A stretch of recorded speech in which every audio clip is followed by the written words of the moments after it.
أعوذ بالله من الشيطان الرجيم. بسم الله الرحمن الرحيم. الحمد لله رب العالمين. الحمد لله الذي هدانا لهذا وما كنا لنهتدي لولا أن هدانا الله. لقد جاءت رسل ربنا بالحق ثم الصلاة والسلام على أشرف الأنبياء والمرسلين حبيب إله العالمين أبي القاسم محمد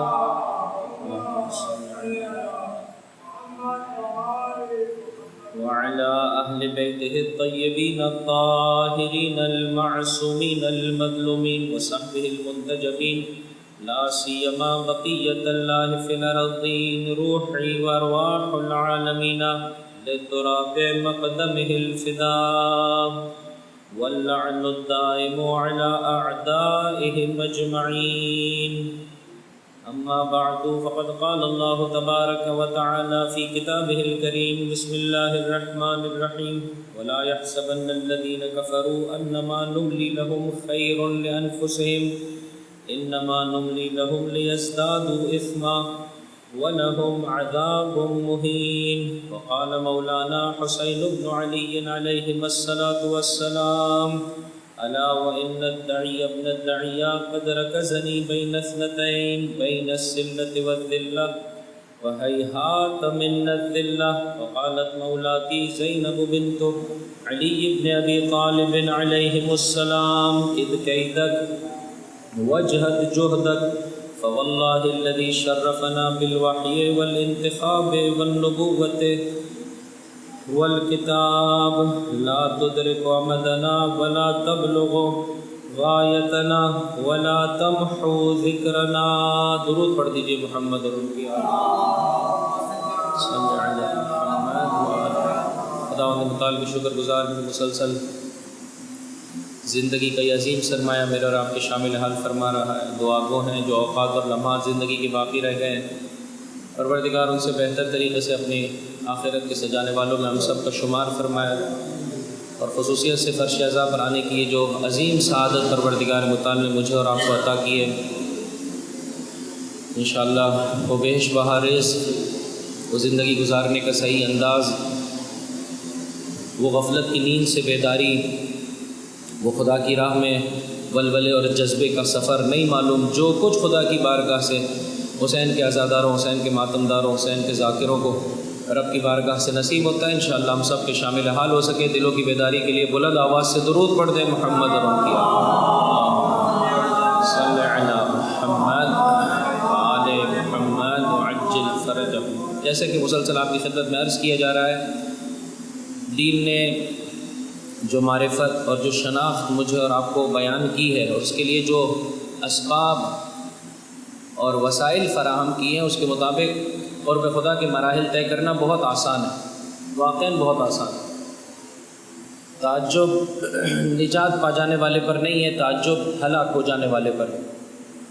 لیکن بہرحال اگر انسان زندگی کے ایک موڑ پر کسی حد تک دلدل میں گر جائے، اب اگر اپنے آپ کو پلٹانا چاہتا ہے، اس طرح سے زندگی نہیں بسر کی جیسے رب تبارک و تعالیٰ نے چاہا تھا.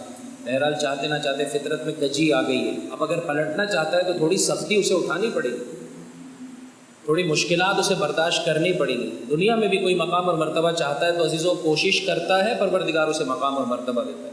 کیا دنیا میں پڑھائی کرنے والا تگ و دو نہیں کرتا ہے، زحمت نہیں کرتا ہے، راتوں کو نہیں جاگتا ہے؟ کہ دنیاوی رزق کی تلاش میں اپنے گھر سے نکلنے والا شاید آج کل کتنے ہی صاحبان ایمان ایسے نظر آتے ہیں، صبح 9 سے رات 9 بجے تک. اس طرح سے فائنینشیل کرائسس کا اور اس طرح سے کمانا مشکل بنا دیا گیا ہے. اور دوسری جانب ہم نے اپنی خواہشات اور اپنی جیسے کہہ سکتے ہیں لذتوں کو اور اپنی زندگی کی سہولتوں کو کچھ اتنا بڑھا دیا ہے، اپنے تقاضوں کو اتنا بڑھا دیا ہے کہ عزیزوں ایک بڑا وقت انسان کا اسی سلسلے میں چلا جاتا ہے. کہنے کا مقصد یہ کہ جو اس مادی رزق کی تلاش میں جاتا ہے کوشش نہیں کرتا ہے، زحمت نہیں اٹھاتا ہے. تو اگر انسان دنیا چاہتا ہے تو اس کے لیے انسان کو کوشش کرنی پڑتی ہے، زحمتیں اٹھانی پڑتی ہیں. سختیاں اٹھانی پڑتی ہیں، بہت ساری اپنی خواہشات کو انسان مارتا ہے، اپنی نیند کم کرتا ہے، اپنی بہت ساری لذتوں کو، اپنی بہت ساری سہولتوں کو چھوڑتا ہے تاکہ بہتر لذت کو اور بہتر سہولتوں کو اور ایک جسے کہہ سکتے ہیں سیکیور فیوچر کو جو ہے وہ اپنی نگاہوں میں دیکھ سکے۔ کچھ اوقات جو ہے وہ جاگ کر بسر کرتا ہے تاکہ ایک بڑا حصہ جو ہے وہ سکون اور اطمینان میں بسر کر سکے۔ تو میرے بھائی جب دنیا میں یہ طریقہ کار ہے تو آخرت میں تو بطریق اولا یہی سلسلہ ہے۔ کیا سبب ہے کہ میں اور آپ اپنی زندگی میں سے اس طرح سے وقت نکالنے کو تیار نہیں ہیں؟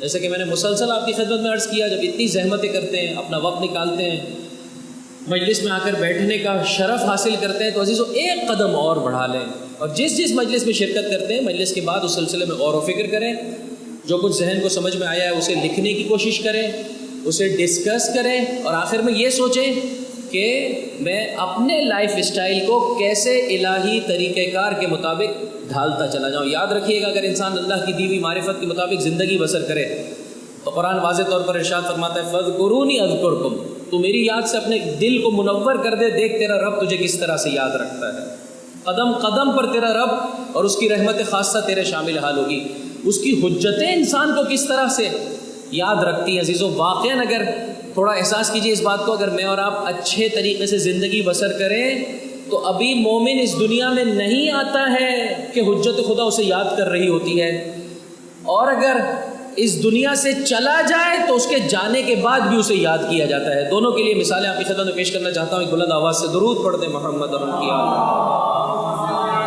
صلی علی محمد وآل محمد وعجل فرج۔ اس سے بڑھ کر کیا چاہیے انسان کو عزیزو؟ دنیا کا سیٹ، دنیا میں کوئی صاحب ثروت، صاحب مقام و مرتبہ کبھی مجھے اور آپ کو یاد کر لے، فون کر لے تو انسان دل باغ باغ ہو جاتا ہے کہ بھائی ہمارے بڑے روابط ہیں، بڑے لوگوں نے ہم سے رابطے قائم کیے ہوئے ہیں۔ تو عزیزو وہ جو کائنات کے مالک ہیں، وہ جو کائنات جن کی دسترس میں ہے، اگر وہ انسان کو یاد کرے، اس سے بڑھ کر انسان کے لیے خوشبختی کیا ہے، اس سے بڑھ کر کامیابی کیا ہے، اس سے بڑھ کر سعادت کیا ہے؟ ختمی مرتبت احمد مجتبیٰ محمد مصطفیٰ صلی علی محمد وآل محمد وعجل فرج۔ ایک مرتبہ اپنے اصحاب کے مجمع میں موجود ہیں، ہاتھ خدا کی بارگاہ میں بلند کیے، زباں پر جملہ ہے پروردگار مجھے میرے بھائیوں سے ملا دے۔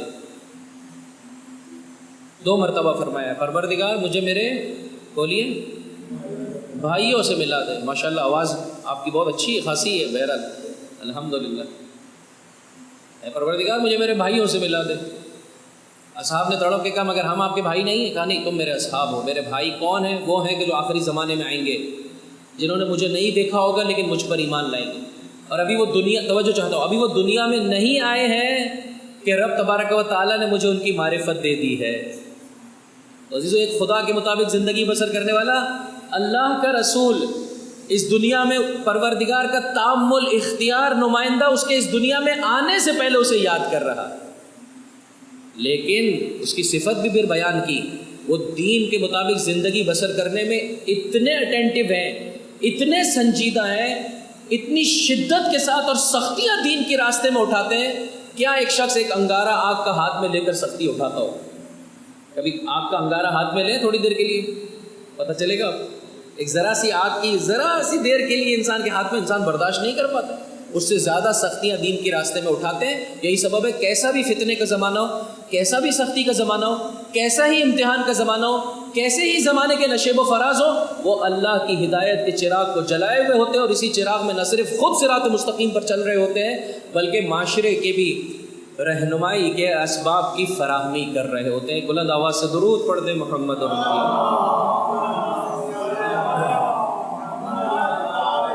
خوب۔ یہ تمغہ بہت نہیں ہے میرے بھائی، یہ انعام، یہ لطف، یہ مہربانی، یہ بلندی کیا اس قدر نہیں ہے کہ میں اور آپ اس سلسلے میں تھوڑا سا سنجیدہ ہو جائیں؟ بس ابھی دنیا میں نہیں آیا ہے، حجت خدا اسے یاد کر رہی ہے، دنیا سے چلا گیا، حجت خدا اسے یاد کر رہی ہے۔ امیر المؤمنین علی ابن ابی طالب علیہ الصلاۃ والسلام،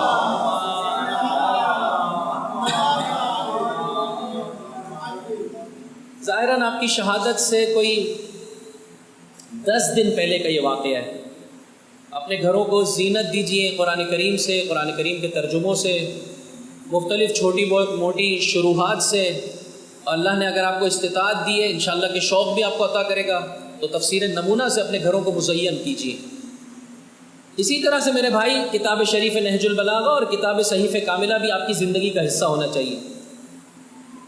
خدا متعال سے دعا طلب کریں ایک جگہ آپ کے لیے مخصوص ہو کہ جدھر آپ نماز پڑھتے ہو اسی کمرے میں یا اسی حصے میں جو ہے وہ یہ کتابیں آپ کی نگاہوں کے سامنے ہوں کہ کبھی کبھار آپ پروردگار متعال سے یہ چاہیں کہ آپ ان کتابوں کو اٹھائیں اور ان کا مطالعہ کریں۔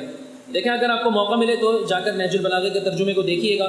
میں نے کوشش کی ہے کہ اسی جانب اشارہ کروں اور خطبے کا نمبر وہی بتاؤں کہ جو اردو کتابوں میں موجود ہے۔ ظاہراً یہ مفتی جعفر علیہ الرحمہ کا ترجمہ ہے، اس کے مطابق خطبہ نمبر 180۔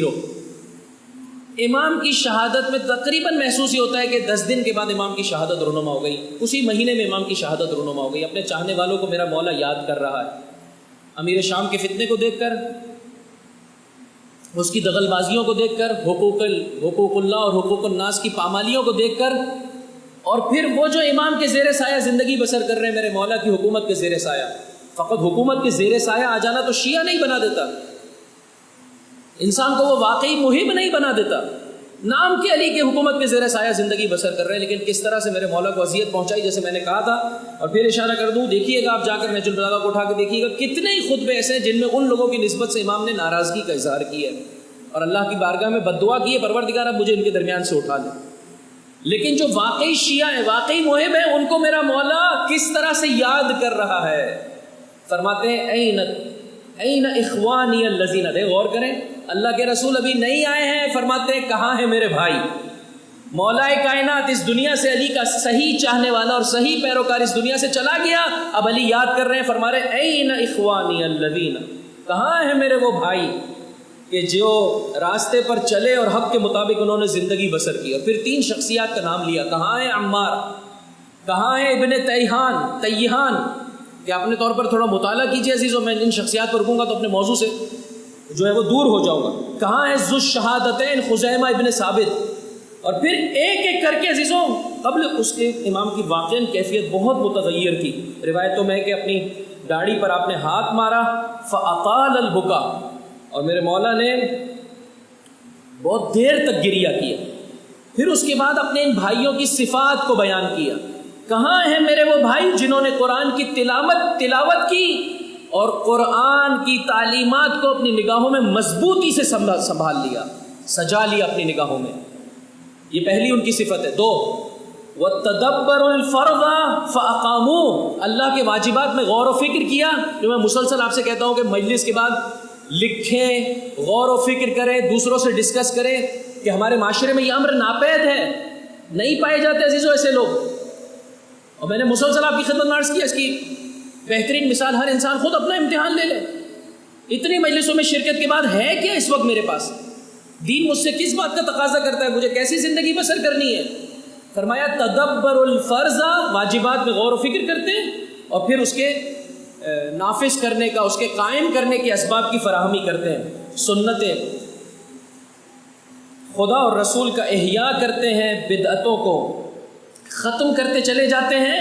جب ان کو جہاد کے لیے بلایا جاتا ہے تو دعوت پر لبیک کہتے ہیں اور اپنے قائد پر بھروسہ کرتے ہوئے، اپنے رہنما پر بھروسہ کرتے ہوئے اس کی پیروی کرتے ہیں۔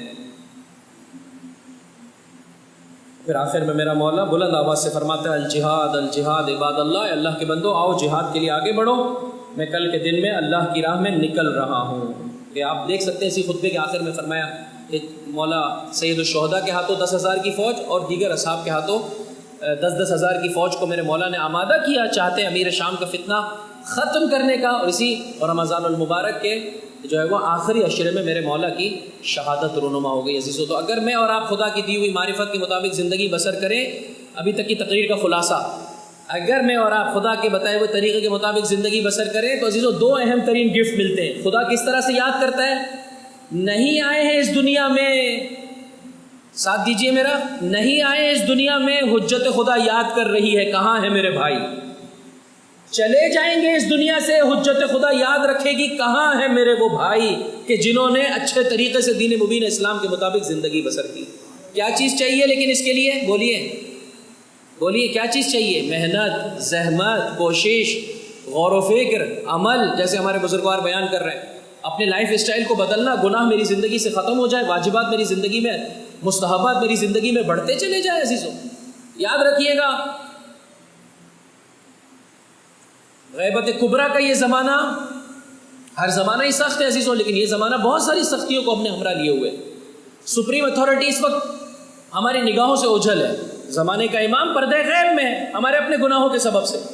توجہ چاہتا ہوں، میں نے گزشتہ کسی تقریر میں آپ کی خدمت میں عرض کیا تھا، بہت زیادہ اصرار نہیں کریں کہ ہر آدمی میرے طریقے کے مطابق سوچے.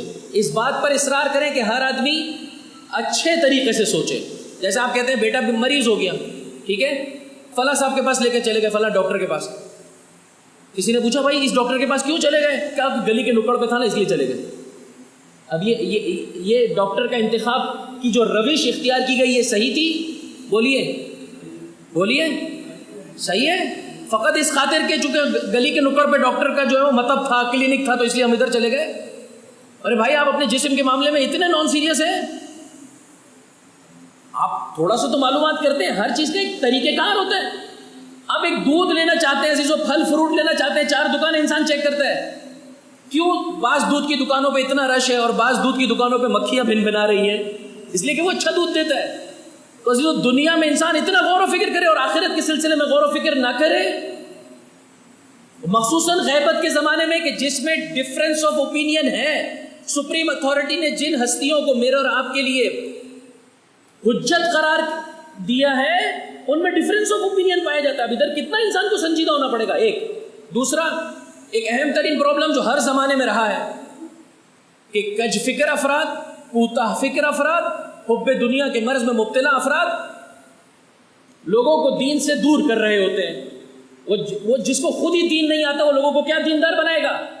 وہ جو اپنے آپ کو ذاکر حسین کہتا ہے لیکن خود اس کا قلب ذکر حسین سے خالی ہے، وہ دوسروں کو کیا مولا و آقا کی جانب بلائے گا؟ مجھے بتائیے. میرے ساتھ ہے میرے بھائی، یہ بہت مشکل لگ رہی ہے آپ کو میری اردو. ایک بلند آواز سے درود پڑھتے محمد.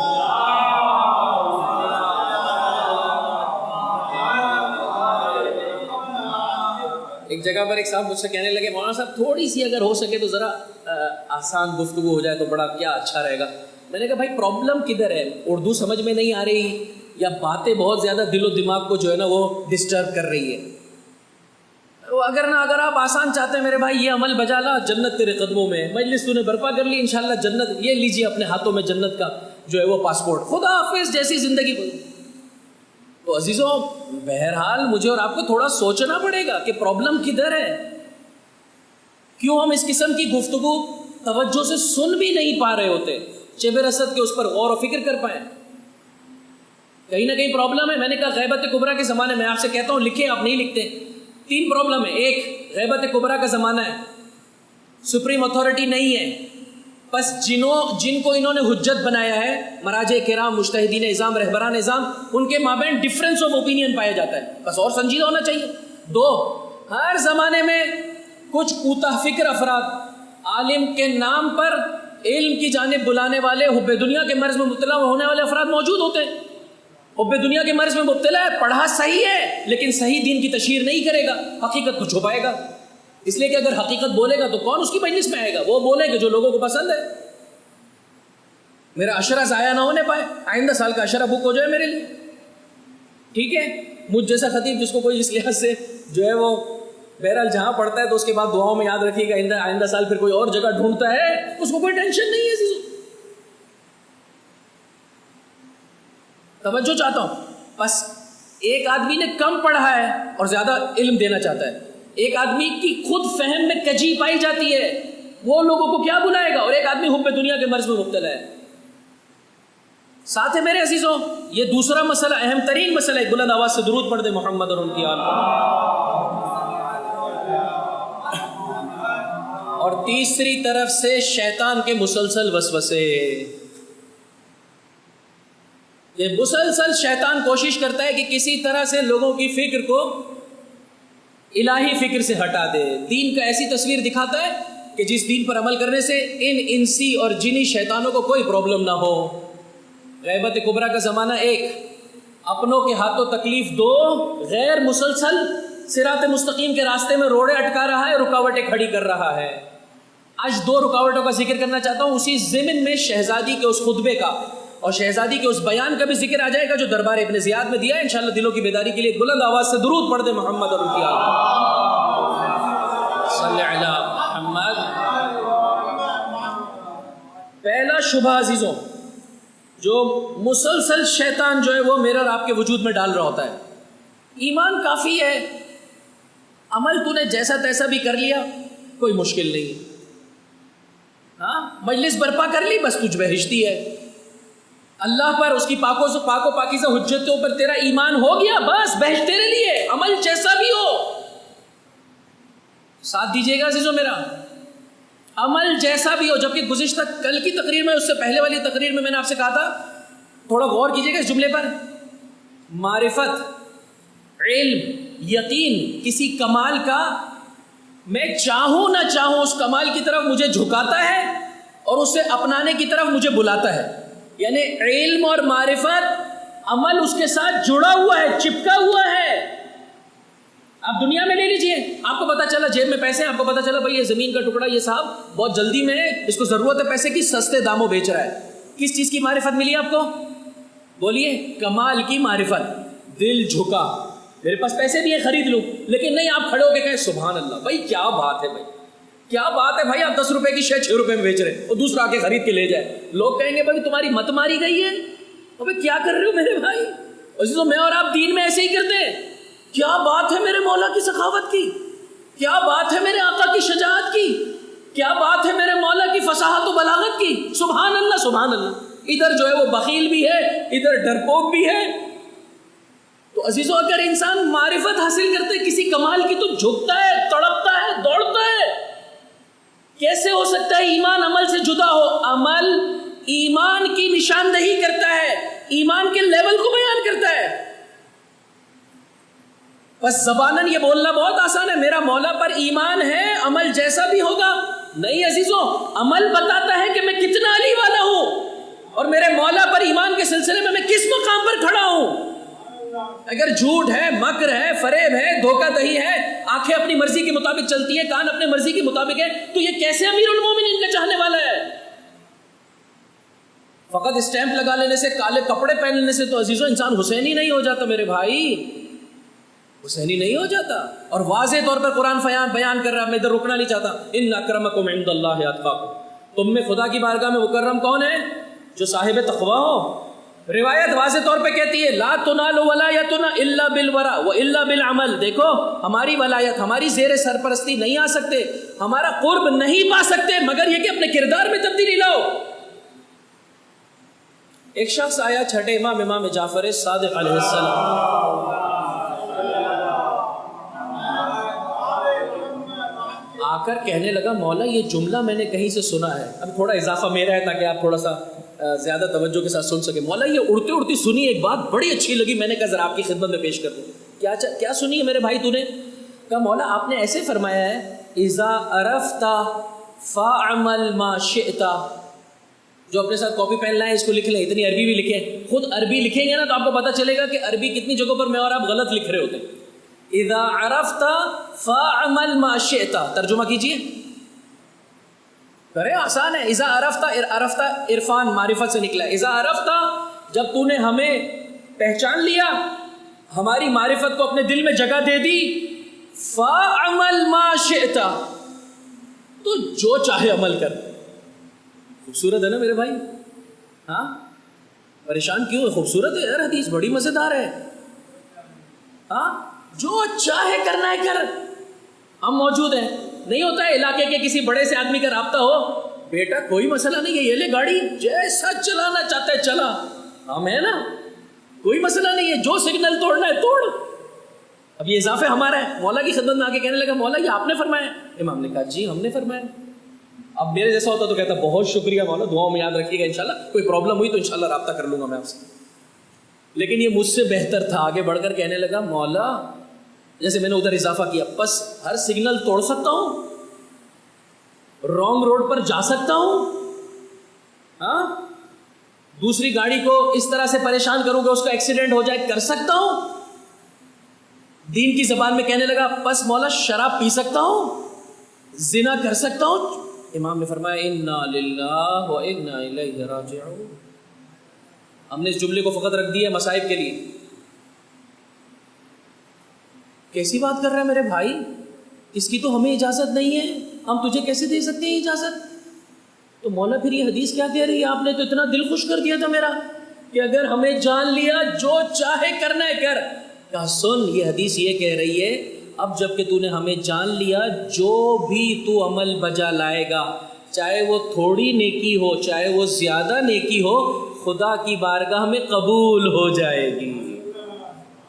ہم یہ کہنا چاہ رہے تھے کہ اگر ہماری معرفت نہیں ہے تو ایکسیپٹنس کا پاس ہی نہیں ہے. اگر در اہل بیت سے متصل نہیں ہے تو ایسی نمازیں, ایسے روزے, ایسے حج انسان کو فائدہ نہیں پہنچائیں گے. ہم نے چاہا ہے اس در سے دین مبین اسلام کو لو. اب جب کہ تو نے ہماری معرفت سے اپنے دل کو سجا لیا, جو نیکی بجا لائے گا خدا کی بارگاہ میں قبول و مقبول ہو جائے گی. ایک بلند آواز سے درود پڑھ دے محمد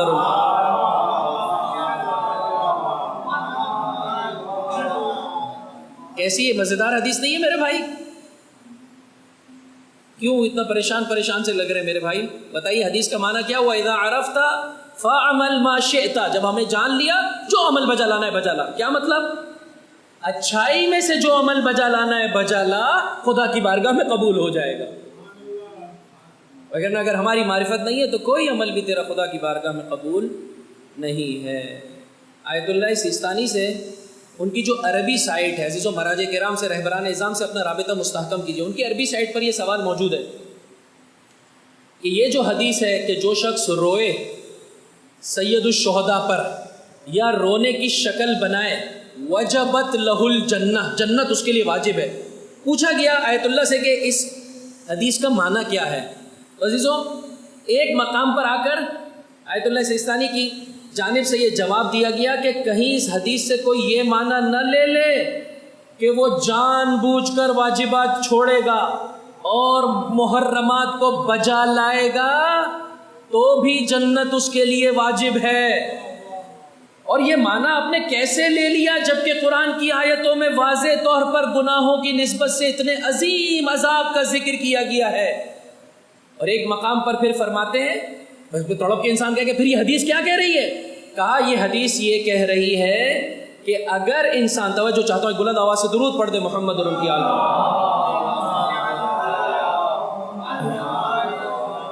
بل المفہوم من هذه النصوص, فرمایا ان جیسی روایتوں کا ماحصل یہ ہے, معنی یہ ہے, ہیرے کے لیے میرے بھائی ہیرا شناس چاہیے. اسی لیے میں نے مسلسل آپ کی خدمت میں کہا قرآن سے, تعلیمات اہل بیت سے اور علماء ربانی سے اپنا رابطہ جوڑے رکھیں تاکہ جب شبہ آئے تو یہ علماء ربانی انسان کو اس شبہ سے نجات دلائے, صراط مستقیم پر بہتر طور پر میں اور آپ قدم رکھ سکیں. میری اور آپ کی ذمہ داری اور ہمارا رابطہ مستحکم نہیں ہے عزیزوں. آیت اللہ سیستانی, آیت اللہ خامنئی سے جو رابطہ ہم سے کہا گیا ہے وہ مستحکم نہیں ہے میرے بھائی. اپنے رابطے کو مستحکم کیجئے. میری پوری زندگی ان کے بیان کردہ طریقے کے مطابق ہونی چاہیے. معصوم فرما کے گئے یہ ہماری جانب سے تم پر حجت ہے. اگر تم نے ان کا انکار کیا ایسا ہے کہ تم نے ہمارا انکار کیا, ایسا ہے کہ تم نے ہمارا انکار کیا. فرمایا اس حدیث کا معنی یہ ہے کہ اگر انسان اس عمل کو بجا لائے گا تو پروردگار متعال اسے جنت عطا کرے گا, اس صورت میں کہ جب اس کا یہ عمل خدا کی بارگاہ میں قبول ہو جائے. توجہ چاہتا ہوں, جب میرا یہ رونا خدا کی بارگاہ میں قبول ہو جائے. اور قرآن واضح طور پر فرماتا ہے انما یتقبل اللہ من المتقین, اس سے قبول کرتے ہیں کہ جس کے پاس دل کا تقوی ہو. جو جان بوجھ کر گناہ کرتا ہے اس کا رونا قبول ہی نہیں ہے کہ خدا کی بارگاہ سے جنت پا سکے. ایک بلند آواز سے درود پڑھ دے محمد اور ان کی آل.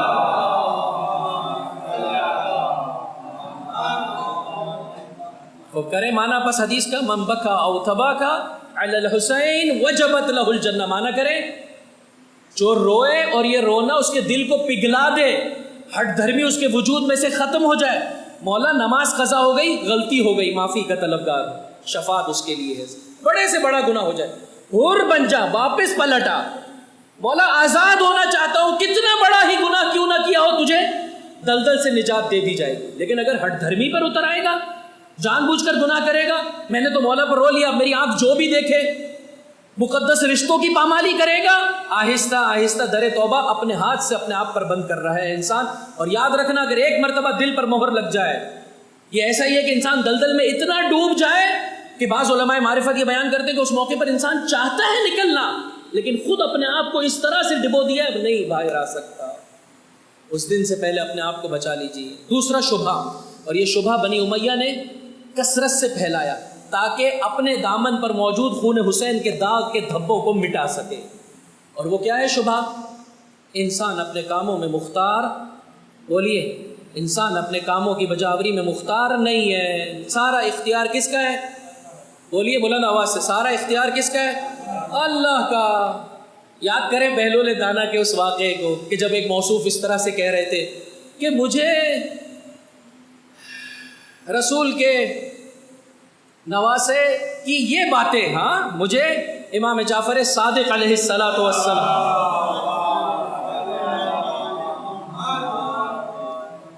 یہ بچوں کو یہ واقعہ یاد ہوگا، اگر یاد نہیں ہے تو جو ہمارے معاشرے کا مسئلہ ہے واقعہ فقط یاد رہتا ہے میرے بھائی، اور کچھ یاد نہیں رہتا ہے۔ تھوڑا سا اپنا جو ہے وہ شعور کا جو لیول ہے اس کو بڑھائیے۔ یہ واقعہ بچوں کو ضرور سنائیے گا، دوبارہ تکرار کیجیے گا تاکہ یاد ہو جائے۔ کہنے لگے مجھے 3 باتیں ان کی سمجھ میں نہیں آتی۔ میرے مولا کی جانب نسبت دے کے موصوف کہنے لگے مجھے ان کی 3 باتیں سمجھ میں نہیں آتی۔ اب میں بیان کروں گا پھر ریپیٹ کیجیے گا آپ، چونکہ لکھتے تو ہے نہیں الحمدللہ، دل و دماغ میں بہت فاسٹ فاسٹ لکھ لیتے ہیں انشاءاللہ۔ 1، یہ کہتے ہیں شیطان کو آگ جلائے گی، شیطان خود آگ سے بنا ہوا ہے، آگ کو آگ کیسے جلا سکتی ہے؟ 2، یہ کہتے ہیں اللہ ہے، بھئی جو چیز ہے اسے دکھائی دینی چاہیے، کیسا اللہ ہے جو دکھائی نہیں دیتا؟ جی میرے بھائی، 1 کیا کہتے ہیں یہ؟ بولیے، آگ کو آگ کیسے جلا سکتی ہے؟ 2 ہاں نہیں سمجھ میں آیا۔ خدا اگر ہے تو دکھائی دے۔ 3 انسان کا کیا اختیار ہے؟ سارا اختیار اس کا ہے، اس کی حکومت ہے۔ انسان، یہ کہتے ہیں انسان فاعل مختار ہے۔ کیسے ہو سکتا ہے انسان فاعل مختار ہو؟ بہلول دانا ہے لیکن دیوانگی کا لباس اوڑا ہوا ہے، ایک ڈھیلا اٹھایا، زور دے مارا اور بھاگ گئے۔ ان کے چاہنے والوں نے پکڑ لیا، پکڑ کے جو ہے وہ حاکم کے دربار میں پیش کر دیا، کہا اس نے مجھے مارا ہے، اس کو سزا دی جائے۔ کہا میں نے تجھے کیا مارا ہے؟ ڈھیلا۔ کس سے بنا ہوا ہے یہ؟ بولیے، مٹی سے۔ تو کس سے بنا ہوا ہے؟ تو مٹی کو کیسے نقصان پہنچاتی ہے؟ اور تجھے کیا ہو رہا ہے ذرا بتانا؟ درد ہو رہا ہے شدید، کدھر ہے ذرا دکھانا میرے بھائی، جو چیز ہوتی ہے اسے تو نظر آنا چاہیے۔ اور تو خود کہہ رہا ہے کہ انسان کا کوئی اختیار نہیں ہے، تو بھائی میرا اختیار تھوڑی ہے، اللہ نے مجھ سے اٹھوایا، اللہ نے ہی پھکوایا، تو جا کے پکڑ پروردگار متعال کو، مجھے کیوں پکڑ کے لایا ہے؟ مجھے کیوں پکڑ کے لایا ہے؟ 12 محرم کی تاریخ ہے یا 13 محرم کا دن عزیزو، 3 جگہوں پر توجہ چاہتا ہوں میرے بھائی، 3 جگہوں پر لعین ابن زیاد نے یہی جملے کہے۔ ایک جگہ پر میرے مولا کے چاہنے والے کے سامنے، یہ ظاہراً تاریخ میں ایسا لگتا ہے کہ یہ واقعہ بعد کا ہے، اسی دن کا، لیکن بعد کا واقعہ میں پہلے پیش کر رہا ہوں۔ ایک مرتبہ میرے مولا کے چاہنے والے کے سامنے، ایک مرتبہ شہزادی کے سامنے، اور ایک مرتبہ سید سجاد کے سامنے۔ تمام مسرائے کربلا کے لیے بلند آواز سے درود پڑھ دیں محمد اور ان کی صلی علیہ۔ واقعہ عزیز الدین مبین اسلام نے بہت عطا کیا ہے، کاش زانو تلمذ میں اور آپ اپنی زندگی میں اچھے طریقے سے طے کریں۔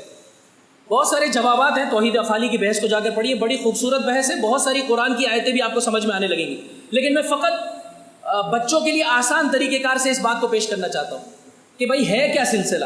جو در اہل بیت سے جدا ہوا وہ یا اس سمت میں گرا یا اس سمت میں گرا، انسان کو حق دینے گیا اور انسان کو مختار بنانے گیا تو اللہ سے سارا اختیار چھین لیا، اور اللہ کو صاحب اختیار دیکھنے لگا تو انسان سے سارا اختیار لے لیا۔ سمجھ میں نہیں آ رہا ہے کہ انسان صاحب اختیار ہے یا خدا صاحب اختیار ہے۔ اپنے آپ کو دیکھتے ہیں تو لگتا ہے ابھی میری مرضی ہے، بولتے بولتے رک جاؤ، رک سکتا ہوں یا نہیں؟ بولیے، رک سکتا ہوں۔ اور دوسرا اسی موقع پر انسان کہتا ہے بھائی خدا مجھے روک سکتا ہے، نہیں وہ بھی روک سکتا ہے، تو کیا کروں؟ میں مختار ہوں یا وہ مختار ہے؟ ہاں، جو در اہل بیت سے جدا ہوا وہ یا یہاں گرا یا وہاں گرا، یا تفویض کا قائل ہو گیا یا جبر کا قائل ہو گیا۔ اور در اہل بیت فرماتا ہے الامر بین الامرین، تو بھی صاحب اختیار ہے، تیرا رب بھی صاحب اختیار ہے۔ کیسے؟ آسان سی مثال، 3 عناوین آپ کی خدمت میں پیش کرتا ہوں۔ ارادہ پروردگار، ارادہ انسان، فعل انسان. مشکل اردو تو نہیں ہے میرے بھائی، یہ لکھ لیں اس بات کو، مجھے بار بار بتانا نہیں پڑے. جو اچھی چیز ہے اس کو آپ خود لکھیں. ارادہ انسان ایک، نہ غلطی ہو گئی، ارادہ پروردگار ایک، ارادہ انسان دو، فعل انسان تین. اللہ کا ارادہ ہے، انسان کا ارادہ ہے، اور انسان کا وہ کام ہے جو انسان بجا لا رہا ہے. اگر اللہ کا ارادہ، توجہ چاہتا ہوں، انسان کے فعل کے ساتھ متعلق ہو جائے تو یہاں پر جبر ہے. آسان لفظوں میں دو جملوں میں بات کر کے، وگرنہ تفصیلی بحث عزیزوں غور کریں گے بہت مزہ دے گی، تو جبر ہے. لیکن اگر اللہ کا ارادہ انسان کے ارادے کے ساتھ متصل ہو، اور پروردگار کی چاہت یہ ہو کہ میری چاہت اور مشیت یہ ہے کہ انسان اس باؤنڈری میں اپنے ارادے سے کاموں کو بجا لائے، اسے کہتے ہیں الامر بین الامرین. خدا بھی مسلسل صاحب اختیار ہے، اور ایک مقام پر آ کر انسان کو بھی اس نے صاحب اختیار کیا قرار دیا ہے. لہٰذا کوئی مجاز گوئی نہیں ہے، حقیقت میں کہا جا سکتا ہے. جس وقت میں کھا رہا ہوں کہا جا سکتا ہے کہ میں اس کام کو بجا لا رہا ہوں، اور کہا جا سکتا ہے کہ پروردگار کی مشیت اور ارادے سے یہ کام ہو رہا ہے، اس لیے کہ وہ مسلسل مجھے فیض دیتا چلا جا رہا ہے، قوت دیتا چلا جا رہا ہے، تب جا کر میں اس کام کو کر رہا ہوں. وگرنہ جس موقع پر وہ فیض روک دے اور مجھ سے میرا اختیار چھیننا چاہے تو چھیننے میں بخوبی صاحب اختیار ہے. توجہ چاہتا ہوں انشاءاللہ اس سلسلے میں آپ اپنے طور پر خود غور کیجئے گا. بنی امیہ نے اپنے اس داغ کو مٹانے کے لیے کیا کیا عزیزوں؟ مسجد کوفہ ہے. واقعی عزیزوں یہ تاریخ کا وہ عبرت کا پہلو ہے کہ جتنا انسان اس پر روئے کم ہے، جتنا انسان اس پر روئے کم ہے. مسلم ابن عقیل کے ساتھ 8 ذی الحجہ کی رات کو اور 8 ذی الحجہ کا دن ختم جب ہوا تھا، مغرب کی نماز میں کتنے لوگ تھے جی؟ 30 افراد. باب کندہ پر آئے تو کتنے افراد تھے؟ 10 افراد. جب باب کندہ سے آگے بڑھے، اب جب مڑ کر دیکھا دائیں اور بائیں تو کوئی نہیں. ظالم کو جب خبر ملی، نماز عشاء کا وقت آیا، کہا ہر ایک اگر اپنی جان کی پناہ چاہتا ہے تو مسجد میں آ جائے. مسجد میں بیٹھنے کی جگہ نہ تھی. یہ ہے مقام عبرت. جو دنیا کو اپنی نگاہوں میں سجاتا ہے وہ ظالم سے اسی طرح سے ڈرتا ہے. جو علی والا ہوتا ہے وہ جاں بکف لے کر خدا کی بارگاہ میں قدم آگے بڑھاتا ہے. میرے مولا کا حکم ہے، میں نے اپنی جان دینی ہے، کوئی مسئلہ نہیں. مسجد کھچا کھچ بھری ہوئی، چاہے 9 ذی الحجہ کی شب ہو اور اس لعین نے بلایا، اور چاہے آج کا یہ دن ہے کہ اسرائے کربلا سرزمین کوفہ میں پہنچے، کھچا کھچ مسجد بھری ہوئی. لعین گیا ظاہر میں اس لکڑی کے ٹکڑوں پر عزیزو، جب تک اہل بیت سے متصل ہے بابرکت ہے عزیزو یہ ممبر، وگرنہ لکڑی کے ٹکڑے اگر ظالم کا دربار ہو اور اس کا ممبر. گیا اور جانے کے بعد کہنے لگا خدا کی حمد ہو عزیزو، میں نہیں کر سکتا ہوں ترجمہ، کہ جس نے اس پلید اور اس لعین اور اس پست انسان کی ثناگوئی کرنے لگا اور میرے مولا کی شان میں نازیبہ کلمات کہے. لیکن کہا کیا؟ خدا نے یزید کو برتری دی، خدا نے نواسہ رسول کو مغلوب کیا. توجہ چاہتا ہوں، اپنے برے کام کی نسبت کس کی جانب دے رہا ہے؟ خدا کی جانب دے رہا ہے. کوئی نہیں ہے عزیزو اس بھرے مجمع میں جو کھڑے ہو کر اس لعین کو جواب دے.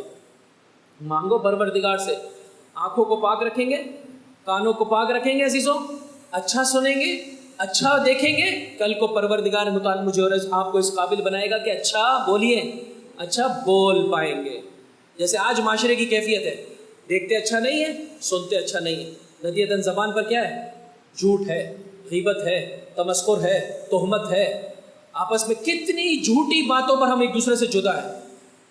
آپ ایک جھوٹی بات بنائیں، میں آپ کو دعوت فکر دیتا ہوں، ایک جھوٹی بات خود گھڑے، امام کی جانب نسبت دیں اور اس کو واٹس ایپ پہ چلا دیں. دیکھیے کیا ہوتا ہے. یہ جھوٹ کا کرشمہ ہے، یہ امر آس کی فیکٹری ہے. لوگ اس قدر غیر سنجیدہ زندگی بسر کر رہے ہوتے ہیں کہ بس ہر ایک کا کام یہ جو ملتا ہے اسے آگے فارورڈ کر دو. چند گھنٹوں کے بعد آپ ہی کے پاس وہ آ جائے گی اور مشہور ہو جائے گی وہ شے. چاہتے ہیں زبان کی پاکیزگی؟ اتنا آسان نہیں ہے بے بانگ دول کلمہ حق کو بولنا، آسان نہیں ہے. کوئی نہیں ہے اس مجمع میں، سب خاموش، سب جانتے ہیں جھوٹ بول رہے ہیں، سب جانتے ہیں توہین کر رہے ہیں، سارے کے سارے خاموش ہیں. کون کھڑا ہوا؟ جس کے پاس ظاہری اعتبار سے آنکھیں نہیں تھی، جو مسجد کا خوگر ہو چکا تھا، اس ذریعے سے لقاء اللہ کے لیے آمادگی کر رہا تھا. عبداللہ ابن عفیف ازدی. آج کی شب میں عزیزو خصوصیت سے اس میرے مولا کے چاہنے والے کے لیے کربلا کے بعد حسین کی راہ میں درجہ شہادت پر فائز ہونے والے چاہے شاید ابتدائی چند شخصیات میں شخصیت کا شمار ہے جس نے کربلا والوں کے بعد کربلا والوں کے نقش قدم پر لبیک کہا اور پروردگار متعال کی بارگاہ میں شہادت کے مرتبے پر فائز ہوئے. وہ کہہ رہا تھا سارے گناہ خدا سے جوڑ رہا تھا, نابینا شخص, نہ یہ آنکھ ہے نہ یہ آنکھ ہے, لیکن دونوں آنکھیں کیوں نہیں ہیں؟ عمل کی خوبصورتی دیکھیں گے عزیزو. ایک آنکھ جمل میں اپنے مولا کی خاطر دے چکا ہے, ایک آنکھ صفین میں میرے مولا کے ساتھ لڑتے لڑتے دے چکا ہے. علی کا عجیب چاہنے والا ہے. ایک مرتبہ اپنی جگہ سے کھڑا ہوا, کہا جھوٹا تو ہے, جھوٹا تیرا باپ ہے, جھوٹا وہ ہے جس نے تجھے اس جگہ پر لا بٹھایا ہے. اس قوت کو پیدا کرے میرے بھائی. امام کی نصرت میں بھرے مجمع میں کھڑے ہو کر ایسو پکڑ لو, قبیلے والے نے حفاظت کی. بہرحال القصہ مختصر, حملہ کیا گیا, پکڑ کر لایا گیا. پھر لعین کہنے لگا خدا کا فضل ہے جس نے تجھے ذلیل کیا. ہر چیز کو خدا کی طرف نسبت دے. آگے بڑھ کر کہا تو سمجھتا تو نے مجھے ذلیل کیا؟ سن اب اپنی ذلت کا سامان سن. فبہت الذی کفر, کافر کے قلعے میں عزیز و زلزلہ. سنو علی کا چاہنے والا, ابھی میں نے شہزادی کا ذکر نہیں کیا, شہزادی کے ایک ادنا غلام کا ذکر, اور میں حیران ہوں عزیزو یہ دربار میں نہیں تھا, لیکن پروردگار نے اس کے منہ پر وہ جملات, علی کے اس چاہنے والے کی زبان پر وہ جملات جاری کر دیے جسے شہزادی نے دربار میں ظالم کے خلاف اپنی زبان پر جاری کیے تھے. اللہ اکبر اللہ اکبر. کہ تو سمجھتا تو نے مجھے ذلیل کیا؟ اے مرجانہ کے بیٹے, اے بدکارہ عورت کے بیٹے. اور بے نہیں اسی لقب سے شہزادی نے عزیزوں اس لعین کو اس کی اصلیت یاد دلائی کہ تو اس بدکاری کے رشتے میں جڑا ہوا, اسی بدکاری کو پھیلا رہا ہے. اور اللہ نے عبداللہ ابن عفیف کی زبان پر یہ جملہ جاری کیے کہ جھوٹا تو ہے, جھوٹا تیرا باپ ہے, جھوٹا وہ ہے جس نے تجھے اس مقام پر لا بٹھایا. تو صدیقین اور پاک و پاکیزہ ہستیوں کی شان میں اتنے نازیبہ کلمات کہتے ہیں. بہرحال پکڑ کر لایا گیا. اللہ کا شکر کہ تجھے ذلیل کیا. تو نے مجھے ذلیل کیا. سن, جب تیری ماں نے تجھے جنا بھی نہیں تھا اس وقت میں نے اپنے رب سے مانگا تھا پروردگار مجھے تیری بارگاہ میں شہادت چاہیے. ایسی شہادت نہیں چاہیے, غور و فکر کریں گے عزیزو اللہ بڑا مقام اور مرتبہ دے گا. پروردگار مجھے شہادت چاہیے, اور وہ بھی کائنات میں ایسے لعین کے ہاتھوں جو تیری بارگاہ میں بہت منفور ہو, بہت مبغوض ہو, جو تیری بارگاہ میں بہت پست ہو, اس کے ہاتھوں درجہ شہادت چاہیے. جب میری دونوں آنکھیں چلی گئی میں مایوس ہو چلا تھا. آج تو میری خواہش اور آج تو میری بلندی کا اور آج تو میرے لقاء اللہ کے وقت کا مرحلہ ہے. ذلیل تو ہوا ہے, اللہ نے مجھے عزت عطا کر دی, اللہ نے مجھے عزت عطا کر دی. اجرکم علی اللہ, اجرکم علی اللہ. عزیز و سخت ترین ایام اہل بیت علیہ السلام پر ربط مصائب سے پہلے خدا را اپنی زندگی میں سے وقت نکالیے. خدا را اپنے پروردگار متعال سے مانگیے قرآن کی قربت, اہل بیت کی قربت, علماء ربانی کی قربت, مراجع کرام اور رہبران نظام کی قربت. اس پر آشوب زمانے میں آسان نہیں ہے میرے بھائی, بہت پھونک پھونک کر قدم رکھنے کی ضرورت ہے. ایک دوسرے کی توہین نہ کیجیے, اتنا جلدی ایک دوسرے کے بارے میں فیصلہ نہ کیجیے, اتنا جلدی ایک دوسرے کے پر اسٹیمپ نہ لگائیں عزیزو. اس طرح سے نہ توڑیں ایک دوسرے کے ساتھ. اپنے تعلقات کو کل کو خدا کی بارگاہ میں جواب دینا بہت مشکل ہو جائے گا. ہاں عزیزو, شہزادی آئی اور کیفیت یہ ہے, کتاب ارشاد اور دیگر مقاتل کی کتابوں سے یہ باتیں آپ کی خدمت میں پیش کر رہا ہوں. شیخ مفید علیہ الرحمہ کی کتاب ارشاد, بی بی جب آئیں اس عالم میں کہ آپ کو روایت کے جملے ہیں کہ آپ کی کنیزوں نے اپنے جھرمٹ میں لیا ہوا تھا. اور شیخ شہید مرتضی مطہری فرماتے ہیں کہ مراد یہ ہے کہ وہ جو اصحاب کی ازواج تھی ان کی جھرمٹ میں, ان کے احاطے میں شہزادی داخل ہوئی ہے. ظاہر میں اسیر ہے عزیزو, لیکن عزت کی بلندی دیکھیے. اور آ کر ایک کنارے پر اور ایک گوشے میں دربار میں آ کر بیٹھ گئے. لعین نے جب یہ کیفیت دیکھی ایک مرتبہ پریشان ہو گیا, یہ کیا سلسلہ ہے, کہ یہ کون ہے؟ کسی نے کوئی جواب نہیں دیا. دوسری مرتبہ سوال کیا گیا, یہ کون ہے؟ کسی نے کوئی جواب نہیں دیا. یعنی دربار ظالم اس کی اپنی حکومت میں کس طرح سے قدم بقدم ذلیل ہو رہا ہے. تیسری مرتبہ جب سوال کیا ایک کنیز نے آگے بڑھ کر کہا یہ فاطمہ کی بیٹی زینب ہے. انشاءاللہ بلند آواز سے گریہ کیجیے عزیزو. ابھی میں مصائب میں نہیں ہوں, مصائب نہیں پڑھ رہا ہوں عزیزو, لیکن واقعاً یہ جملات ایسے ہیں, مخدرات, عصمت, پاک دامن بیبیاں اور ظالم کا دربار, کہ یہ فاطمہ کی بیٹی زینب ہے. اس موقع پر دوبارہ سے اس لعین نے جیسے کہ مسجد میں کہا تھا، آگے بڑھ کر کہنے لگا خدا کی حمد ہو کہ جس نے تمہیں، اب میں ان جملات کا ترجمہ نہیں کر سکتا ہوں، میری بیوی کی شان میں نازیبہ کلمات کہے اور کہا تمہارے جھوٹ کو ثابت کر دکھایا۔ کس صلابت کے ساتھ علی کی بیٹی نے عزیزو، انسان روئے تاکہ اس صلابت کو، اس قوت کو، اس مضبوطی کو پروردگار متعال سے مانگے کہ کلمہ حق بولنے میں، کلمہ حق کے مطابق زندگی بسر کرنے میں پس و پیش سے کام نہ لے۔ تمام چیزیں شہزادی کے برخلاف ہیں، دشت میں بھائی کا سر مطہر ہے، سختیاں اٹھا کر زینب کبریٰ یہاں پر پہنچی ہے، لیکن جس مقصد کو لے کر چلی تو اسے کیسے بھلا دے؟ لہذا صلابت کے ساتھ فرمایا، میں چاہوں گا کہ بیوی کے کلمات آپ کی خدمت میں پیش کروں، صلابت کے ساتھ فرمایا۔ خداوند متعال ہمیں یہ توفیق عطا کرے کہ انشاءاللہ شہزادی کے ان کلمات کو ہمیشہ اپنی نگاہوں کے سامنے رکھے۔ فرمایا الحمدللہ الذی اکرمنا بنبیہ محمد، خدا کی حمد بجا لاتی ہوں جس نے ہمیں شرافت بخشی اپنے نبی اللہ کے رسول کے ذریعے سے، وطہرنا من الرجس تطہیرا، اور ہمیں ہر قسم کے عیب سے اور ہر قسم کی پلیدگی سے پاک رکھا۔ اور سنیں لئین سن، انما یفتضح الفاسق، جو فاسق ہوتا ہے، گنہگار ہوتا ہے، وہ ذلیل ہوتا ہے، وَيَكْذِبُ الْفَاجِرُ، اور جو فاجر ہوتا ہے وہ جھوٹ بولتا ہے، وَهُوَ غَيْرُنَا، اور وہ ہمارے علاوہ ہے، وَالْحَمْدُلِلَّہ، اور ہم ساری کی ساری پروردگار متعال کی ہے۔ دیکھو عزیزو، صلابت بیان دیکھیے، نہج البلاغہ دربار کوفہ میں علی کی بیٹی کی زبانی سنیے، کوئی جواب نہیں ہے، شش و پنج میں مبتلا ہے، پورے وجود میں کپ کپی تاری ہے۔ پھر میری شہزادی کو اور ان کے دل کو زخمی کرنے کے لیے لعین آگے بڑھ کر کہنے لگا بتائیے اللہ نے آپ کے بھائی کے ساتھ اور آپ کے رشتہ داروں کے ساتھ کیا سلوک کیا؟ میری شہزادی کا جواب دیکھیے، معرفت کی بلندی دیکھیے۔ فرمایا فاطمہ کی بیٹی، ما رأیت الا جمیلا، مجھے تو جز خوبصورتی کے اور کچھ نظر نہیں آتا ہے۔ خدا نے میرے بھائی کو کیا مقام اور مرتبہ عطا کیا ہے، اور یاد رکھ ایک ظالم، ایک دن خدا کے کٹہرے میں تجھے بلایا جائے گا اور اس دن تجھے پتہ چلے گا کامیابی کس کو پروردگار متعال عطا کرے گا۔ اور آخر میں شہزادی فرماتی ہے حبلت کا امک، تیری ماں تیرے غم میں بیٹھے، اے مرجانہ کے بیٹے، قتل کر دیا جائے۔ عمرو ابن حریث آگے بڑھا، کیا کر رہا ہے؟ یہ خاتون ہے، مجبور ہوا عزیزوں، اس پریشر کو نہیں برداشت کر سکا، مجبور کا قتل کر دیا جائے، کیسے جرت؟ اب اس سے زیادہ میری شہزادی سے وہ لعین ہم کلام نہ ہو سکا، بات نہ کر سکا۔ ایک مرتبہ رخ کیا سید سجاد، کون ہے یہ؟ فرمایا میں علی ابن الحسین ہوں۔ توجہ چاہتا ہوں عزیزو، دیکھیں کس طرح سے وہ جبر کو پھیلانا چاہتا تھا اور کس طرح سے میرے مولا نے کہا گنہگار تو ہے، خطاکار تو ہے، قاتل تو ہے۔ کہا کہ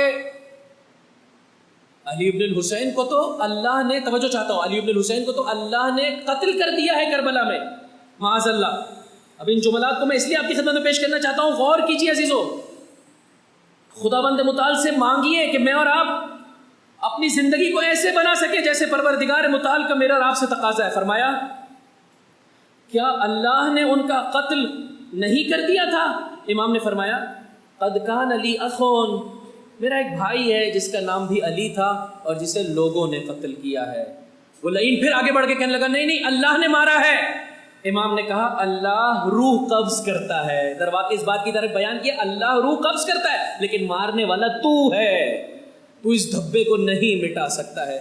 شہزادی نے بھی قرآن کی آیت پڑھی، سورہ مبارک آل عمران آیت نمبر 154، کہ اللہ نے جن کے لیے شہادت کو لکھا تھا وہ اپنی شہادت گاہ تک جا پہنچے، اور کل کو قیامت کے دن تجھے پتا چلے گا کون فاتح ہوا اور کون ذلیل و رسوا ہوا۔ اور میرے مولا نے بھی قرآن کی آیت سورہ مبارکہ زمر آیت کا نمبر ہے 42، اللہ یتوفی الانفس حین موتها، اللہ قبض روح کرتا ہے لیکن مارنے والا تو ہے، اس لیے کہ اللہ نے تجھے صاحب اختیار بنایا تھا، تو نے اپنے اختیار سے اس فجی ترین اور شرعی ترین عمل کو بجا لایا کہ جس کی کل کو پروردگار متعال کی بارگاہ میں تو نے جواب دینا ہے۔ اجرکم علی اللہ، اجرکم علی اللہ۔ بس عزیزو، رونا چاہتے ہیں، میں چاہتا ہوں اسی عبارت کے ذریعے سے میں اور آپ اس قابل ہو سکے عزیزو، کوئی جواب نہیں ہے اس لعین کے ہاتھوں۔ ایک مرتبہ غضبناک ہو گیا اور کہنے لگا اتنی جرت ان اسرا کے پاس، اتنی جرت، اسے قتل کر دیا جائے، اسے قتل کر دیا جائے۔ شہزادی نے اپنی آغوش میں لے لیا اپنے بھتیجے کو. اجرکم علی اللہ. اے لعین اگر مارنا چاہتا ہے تو پہلے زینب کبریٰ کو مار. قتل کرنا چاہتا ہے پہلے زینب کبریٰ. میرے سجاد تک تیرے ہاتھ نہیں پہنچ سکتے. مقتل میں سجاد کی حالت متغیر دیکھی. شہزادی نے فریاد بلند کی, اے میرے جد رسول کی نشانی سجاد, اے میرے بابا علی کی نشانی سجاد, اے میرے بھیا حسین کی نشانی سجاد. ایک مرتبہ متوجہ کیا, سجاد تو وارث امامت ہے, یہاں پر قبروں کے نشاں آمادہ ہوں گے, زائر آئے گا اور زیارت کے لیے آئے گا, جتنا دشمن مٹانا چاہے گا اتنا یہ نشاں آیا ہوتے چلے جائیں گے. اجرکم علی اللہ. یہاں پر ظالم مارنا چاہتا ہے, ایک مرتبہ اپنے احاطے میں لے لیا سید سجاد کو. لئین رک گیا. بعض روایتوں میں اور مقاتل میں یہ جملے ہیں کہ ایک مرتبہ میرے مولا نے کہا, یا عمّا اسکتی, آپ ٹھہر جائیے. اور پھر آگے بڑھ کر کہا, اب القتل تحددنی, تو مجھے قتل سے ڈراتا ہے. قتل ہونا تو ہماری عادت ہے اور اللہ نے اسی میں ہمارے لیے کرامت کو قرار دیا ہے. اے حسینیوں, حسین پر روتے روتے خدا سے مانگو, اس دنیا نے ختم ہو جانا ہے. کیا ہی اچھا ہو کہ پروردگار کی راہ میں اور آپ قدم بڑھاتے بڑھاتے اپنی جان کے ذریعے سے, اپنے مال کے ذریعے سے, اپنی اولاد کے ذریعے سے, اپنے مقام و شرف کے ذریعے سے خدا کا قرب حاصل کر سکیں. اجرکم علی اللہ, اجرکم علی اللہ. سرزمین کربلا کو اپنی نگاہوں کے سامنے رکھیے. سلام بھیجنا چاہتے ہیں عزیزوں, ظالم کے دربار کا منظر آپ کی خدمت میں پیش کرنا چاہتا ہوں. کیا کیفیت ہے بیویوں کے دل کی, مجھے نہیں معلوم جناب سکینہ کا کیا عالم ہے, خدا بہتر جانتا ہے. سونے کا تشت ہے, میرے مولا کا سر مطہر ہے. کیوں ہے میرے چاہنے والے, حسین کے فریادی, حسین کے عزادار, کیوں بلند آواز سے نہیں روتا ہے تو, کیوں نہیں گڑ گڑاتا ہے, کیوں فریاد بلند نہیں کرتا ہے. ظالم کا دربار ہے, سونے کا تشت ہے, میرے مولا کا سر مطہر ہے. جس پر زمانے کے امام کیسا سلام بھیجتا ہے عزیزوں, خاک آلود رخساروں پر سلام, خون بری محاسن پر سلام, کٹی رگوں پر سلام. اجرکم علی اللہ, اجرکم علی اللہ. خدا کوئی غم نہ دے سوائے غم حسین کے. انشاءاللہ اپنے گناہوں کی نسبت سے معافی طلب کریں. اپنے مولا کے بہترین جانثاروں میں, شہزادی کے بہترین خادموں میں پروردگار ہمارا شمار کرے. ہماری آنکھیں اچھا دیکھنے لگے, کان اچھا سننے لگے, زبان پر اچھی باتیں آ جائے عزیزوں, ہمارے دل آپس میں ملتے چلے جائے. اجرکم علی اللہ. فقط اس پر اکتفا نہیں کیا ہے ظالم نے, ظالم کے ہاتھوں میں ظلم کی چھڑی ہے جو میرے مولا کے دندان مبارک پر رسول زادیہ, نبی زادیہ, سکینہ, رقیہ, فاطمہ.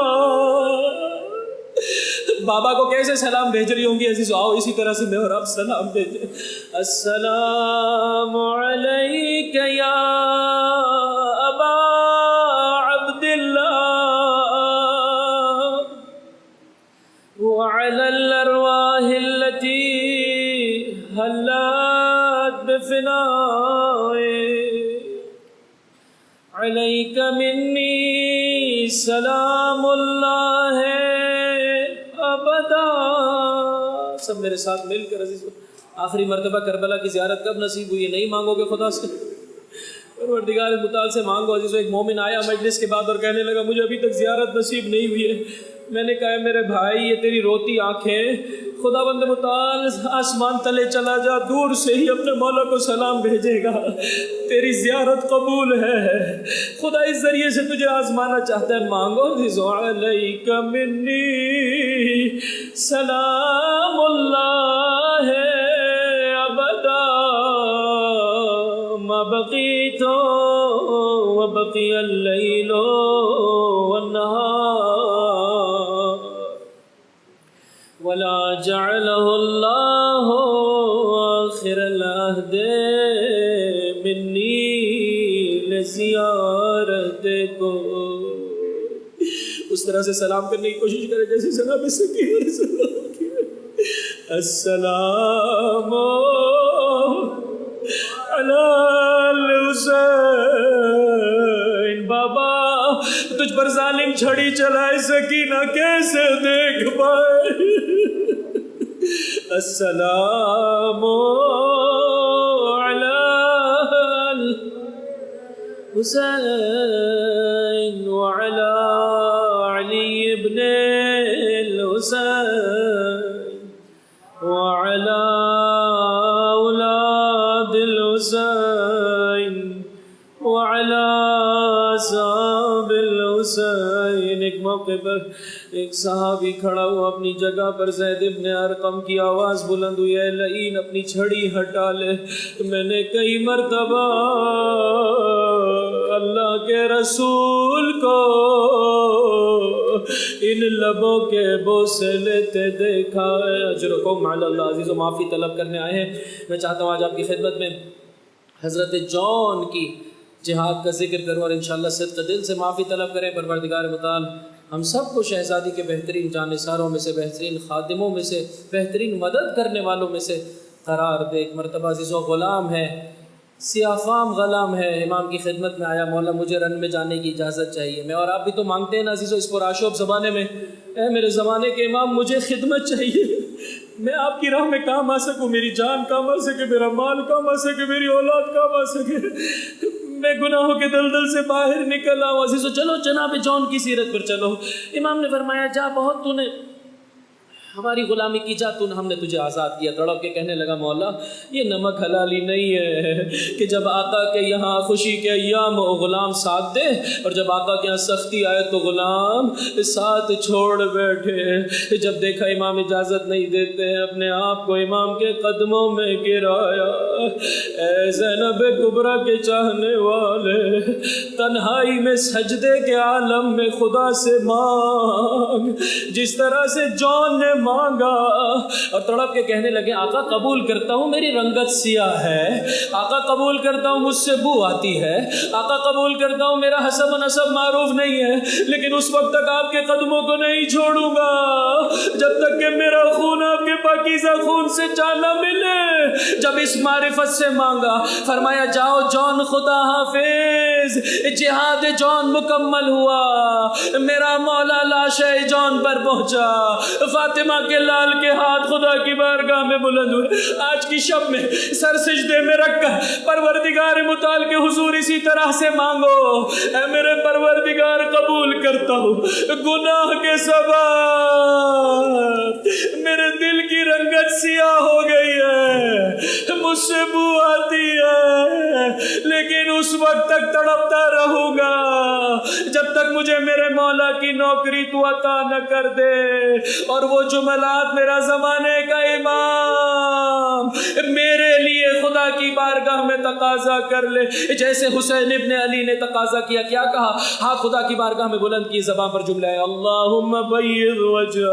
عزیزو انشاءاللہ بلند آواز سے گریہ کیجئے گا. ایک یا دو جملات کی زحمت ہے. اللہم بیض وجہ، اے میرے پروردگار اس کے چہرے کو سفید کر دے. اللہم طیب ریحا، پروردگار اسے خوشبو عطا کر دے.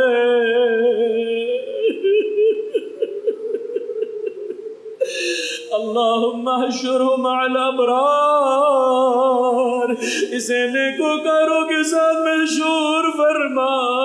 وعرف بینہ و بین محمد وآلہ، اور اس کے اور محمد و آل محمد کے رشتے معرفت کو استوار کر دے. آو عزیز و خدا سے مانگو اے پروردگار مجھے میرے مولا کی نوکری دے دے. اجرکم علی اللہ. میرا پانچواں امام ارشاد فرماتا ہے ارے جب میرا بابا لاشوں کو دفنانے پہنچا، بنی ہاشم کے جوانوں کے لاشیں بھی ہے. اللہ اکبر. خدا دیکھے کیا مقام اور مرتبہ عطا کرتا ہے. اصحاب کے بھی لاشیں ہیں. ان تمام چمکتے ستاروں میں ایک سیاہ فام غلام کو پروردگار نے یہ مقام عطا کیا کہ میرے مولا نے فرمایا ارے ایک لاشے سے وہ خوشبو اٹھ رہی تھی جو کسی اور لاشے میں نہیں تھی. یہ لاشے جان ہے جس کے حق میں زہرا کے لال کی دعا پوری ہوئی. الا ولعنت اللہ علی القوم الظالمین وسيعلم الذين ظلموا اي منقلب ينقلبون. بار الہ ہمارے اس قلیل توسل کو اپنی بارگاہ میں قبول مقبول فرما. پروردگار ہمارے گناہ کبیرہ اور صغیرہ معاف فرما. زندگی باقی رہ گئی ہے تیری اطاعت میں بسر کرنے کی توفیق عطا فرما.